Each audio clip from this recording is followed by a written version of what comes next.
come talk to you guys about something that's not necessarily going to fall perfectly into any of the three main parts of my channel. So I want to talk to you guys about teachers going back to work during COVID. So I'm going to try and make this video kind of informative, but also with a huge reminder that this is just how I'm interpreting it, and it's not necessarily how everybody else feels about it, and that's fine.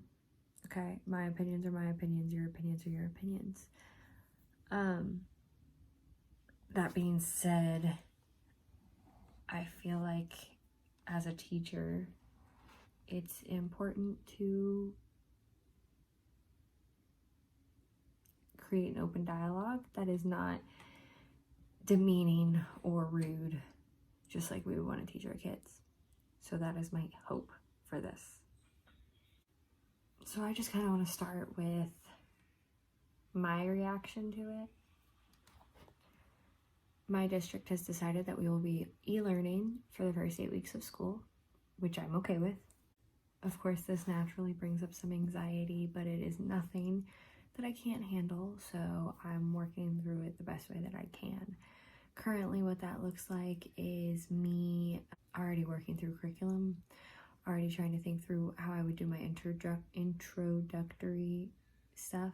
And it's also thinking through how to properly assess students in the first 6 weeks, knowing that we will be completely online for the entirety of the first 6 weeks. Right now, we are slotted to come back on August 17th with students on e-learning. I believe the end date for that as of right now is September 25th. So I think that means that following Monday we would start in person. But who knows what that could kind of turn out to be. At least for me in my district, we are being considered, it feels like anything is being made, like decision-wise, hastily. And that gives me a little bit more confidence in my district administration, is the right word. When we left school in March, I really did kind of think we would be back by August because none of us really knew what was going on. Now that things have changed, as much as I miss my students, I think it is very important for us to start with e-learning, especially at the infection level that we are currently at. I wish that we were able to be like, hey, everything's okay, we're gonna go back to school, it's gonna all be fine. But that's just not something that's doable right now. I do kind of wish that more people understood that. I think it's heartbreaking that some people have had to walk away from the profession because of everything that's going on. I saw this post on social media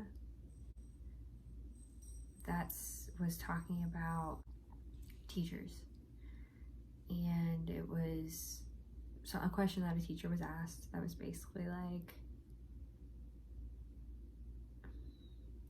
you say you would jump in front of a bullet for a student, but you won't go back during COVID. Isn't the end result this? Isn't death still the end result? And as a teacher, when I read that question that was asked to a teacher, I was really confused. Because to me, that's not the same thing at all. There is a chance that we have to stop the spread of this disease and slow it down enough that we could go back to school and we could be back in our classrooms and we could be with our kids. And the best way to do that is to not go back to school. I don't understand how comparing a pandemic to a school shooting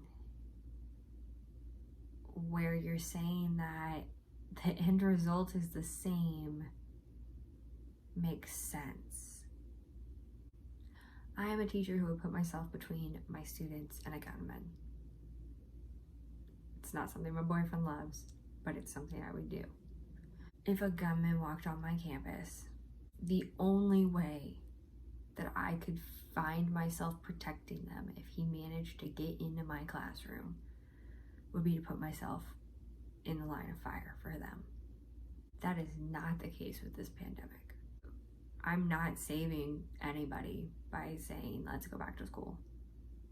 Nobody is being protected like that. The safest way we have right now is to not go to school. So I guess what confuses me is how those two even get correlated. The longer I'm teaching, the more I realize that people do not understand this profession. It's not easy. Some days I want to just be like, never mind, I quit, I don't want to do this job. But at the end of the day, I get up every day, I get dressed, I go to work, I bond with students that carries over to them being in the high school. And that's kind of awesome. I love that. There is a scary reality that we have to kind of accept. And that reality is this. When schools open back up, there will be a rise in cases. The question becomes, do we really need to go back now when our infection rate is so high? Or can we not just teach online, and when the infection level is lower, then we can make the judgment calls, then we can implement the process to come back into the classroom? Because the reality is, schools are petri dishes. They're dirty. I don't see how we're going to be able to keep it as clean as it needs to be to prevent any spread of the disease. I can tell a kid to wash their hands, but unless I physically stand there and watch them do it, that doesn't mean they're going to do it. And being a female teacher, sure, I could watch all the girls wash their hands, but I can't watch the guys. So that puts us in a position where understanding what schools are like, understanding what the manpower is like, understanding how much is actually shared in a school day. Dictionaries come to mind for my class, or calculators for math. That's a lot of stuff to disinfect, to make sure we stay on top of, to try and push students to take care of themselves, which is hard enough to do without a pandemic. And then to have to do it to a higher caliber because of the spread of this disease is just difficult. Maybe this is the teacher brain, but all I can imagine happening in my classroom is Corona. And it already irritates me, and I'm not even in class. Or, where's your mask? Put your mask on. Put your mask on properly. Why don't you have a mask? Why are we having this discussion again? How many days in a row am I going to have to tell you to put your mask on? That's just the reality of going back to school, and I know this because it's the same. Where's your ID? Why aren't you wearing your ID? You know you need your ID. How did you get to fourth period without an ID? That's the reality, is that the masks are the new IDs. The coughing, the trying to cough on someone to freak them out, all of that is things that middle schoolers would do. And that's just the reality, which then in turn just makes everything seem so exhausting. Right now, when we go back to school, we are slotted to do like an A-day, B-day type rotation with online learning happening at the same time. That also sounds very exhausting. I can't imagine trying to teach online and in person and deal with the virus and everything else that is happening. That just seems like chaos. The reality is we are going to have to be flexible, and trust me, teachers are flexible as it is. So the fact that we have to be more flexible is terrifying. We're underpaid. We're understaffed. I really don't know that many teachers who hit Friday and are like, woohoo! I'm so happy I'm gonna do all these things this weekend. I hit Friday and I'm like, oh, you wanna do something? Okay, well, we're either doing it at 4 o'clock when I get off work, or I'm going to bed. And I feel like that will just be tripled this year. It'll be every night. Oh, it's 7. Good night. Like, I can see it now. But I'm willing to do that, and I'm willing to work my butt off and try and figure it out with the understanding that I have the support, which I do from the school side. I'm worried about not having the parent support, but that's one of my personal anxiety fears, which everybody has right now, because it seems like the big question is starting to become, what do we do about the kids? What do we do to make sure that they are successful? I think that's the important thing that we need to keep remembering, is that yes, we want the kids to be successful, but there are more ways to be successful than to sit in a classroom every single day. I'm so tired. I'm tired now, and I haven't started work yet. What does that tell you? What can we do for the kids? For the kids, we can show up.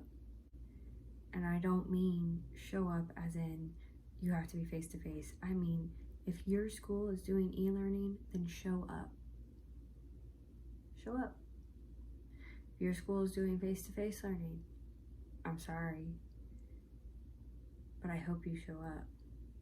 We can be compassionate and teach compassion. We can be empathetic and in turn teach empathy. And we can be consistent and show them that they have someone to count on. I know for me personally, I hate having to leave for any reason. Sick, family emergency, be what it may. The reason I hate leaving them is I hate leaving them feeling like they don't have a consistent routine when I'm suddenly gone. If I know I have to leave because it's not a sickness, like if I have a family emergency that, I know I'm gonna leave the following Monday and it's Friday, I will tell them, hey, I'm gonna be gone, blah, blah, blah, Monday, Tuesday, Wednesday, I'll be back on Thursday morning. I've learned that kind of heads up, at least with my students, can cause them to behave better. That's something that they need. Yes, they also need to learn how to read a book, but they also need to feel like they are in a safe place, whether that is on the other side of a computer with a teacher who cares, or in person with a teacher who cares. So I think right now, while the concern seems to be, what about the kids? They're gonna fall behind, they're gonna do this, they're gonna do that. I think it's gotta be that we've gotta focus less on the exact amount of knowledge that they will gain in English, math, science, history, and instead we need to focus on how can we help them. This is not something that we've gone through. They see adults that are concerned and are anxious, and then they hear people disagreeing and not getting along, and I think that we have to show up for them and be a role model for them. And I really think that if we can do that, then the learning will happen.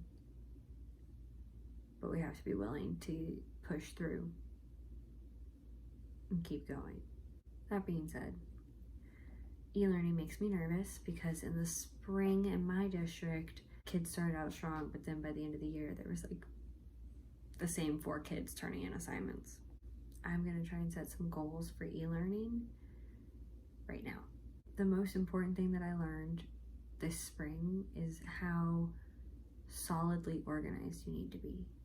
It got to a point where by Monday morning, well, actually by Sunday afternoon, I would have everything queued up and scheduled to drop at the correct time during the correct class period so that students were not overwhelmed. It wasn't like, here's 8 assignments and you have until Friday. It was like, okay, here's this and this is what you need to do for today. I know some teachers have way more success with just dropping all the assignments. I may put out feelers, especially with starting a new year like this, you know, maybe that's part of the introductory stuff.